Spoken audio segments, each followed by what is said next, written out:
Hi guys, this is part 2 of the blasters, the Star Wars blasters. Today we're looking at the ESB blasters. Right, so the Pugman, this was mainly used as a background blaster, I suppose. Clark is going to put some pictures up anytime now, and you'll see the Snow is using them. You'll also see them being used in the background in the carbon freezing chamber or on Cloud City.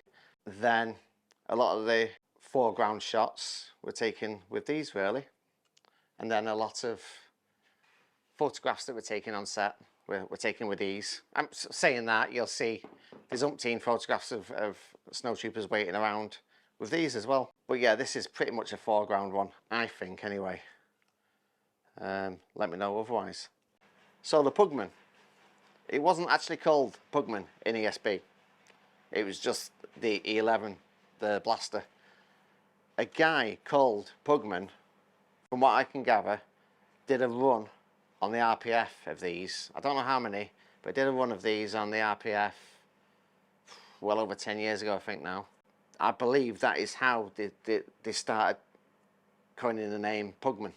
After he did that run, I think he just wanted to do the one run, and that was it. It was out. He had done it, and he obviously had an original Pugman.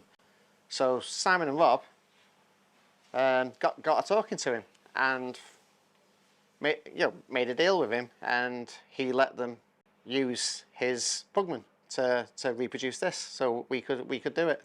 There you go, the Pugman. Again, Mr. Pugman, if you can comment, that'd be great. I'd love to meet you. So if you notice from the last video, they used an actual Sterling. By the time ESB came around, they made a load of resin blasters. They did still use some Sterlings, but we'll get onto that in a moment. The reason they made the resin ones, I mean, it's costs again, I suppose, but also it's much lighter for the actor to carry and holster, because an actual Sterling is quite heavy, and acting with it, they realised in Star Wars that they were quite heavy to use. Here's the Pugman. We've actually been very lucky to cast a production made Pugman. It's exactly the same as the screen used ones. There's a few greeblies on it. There is actually a different scope as well. They use an M19 scope. It looks the same, but it's just a bit stumpier, a bit shorter. So it's like Clark is a little version of me. He's the M19 scope. Also, they put a few greeblies on it. So let's have a look. See, this one here, I believe it's some kind of a door catch.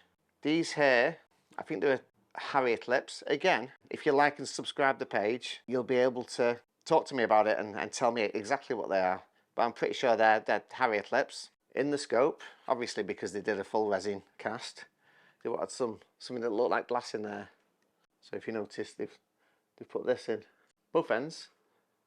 Where you'd probably recognise it is on the light covers in your kitchens when you were a nipper. I check your mum and dad's and your nana's kitchens, and I bet you'll find these still. And obviously then they had to just cut it all up and put it inside these. So obviously the M19 scope, then the whole rail was there, so they jazzed it up a bit and put these little things on also. Again, it'd be helpful if you could comment and tell me what them are. I know, or do I?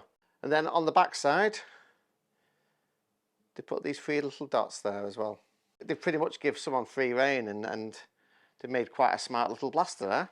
One other thing you'll notice from the regular E11 that we did in the last video, there was T-track missing there, just behind what is called the bayonet lug. These submachine guns actually held the bayonet as well, believe it or not. So right there's a bit of T-track behind it, whereas that wasn't there with the original E11s from Star Wars. If you have a quick look at the back of that one, so your regular Sterling has a D-ring on the back of it. This, because they cast one up and sculpted this gun, they didn't have the D-ring on it as well. One full resin ESB Pugman. Now for the other one that was seen on screen.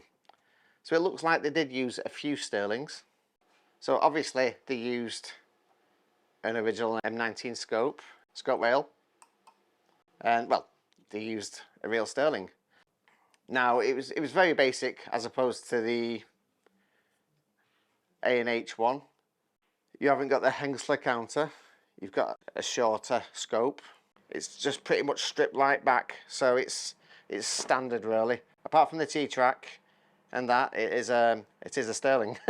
One other thing, there was two that they used. The one we produce really is this one. The other one that they used, this end piece, just like the Pugman. If you notice the end of the Pugman, there's no end piece on it. So that little section there, that disc, that was taken away. So it just had that on it. But then, if you look, for example, the carbon freezing chamber scenes, it had the end on. I'm supposing whoever made them in the props department, they had one with one on it, they had another one without one on it, as simple as that. If you can tell me any more, please comment below. I'd appreciate it, because we're still learning. There you go. That's pretty much it. The ESB blasters, well, the ESB E11s, Pugmans. There you go. If you want a Snowtrooper or just an ESB trooper, you can choose whichever one you want, because as far as I can tell, the Snowtroopers used them and the Stormtroopers used them, so it's entirely up to you. Generally, people pick this one for the Snowtrooper. I don't know why, probably because you see more shots of them using this, but either way, you see both troopers using them. Okay? I hope I've been informative. If so, comment below. Peace out. Is there anything else?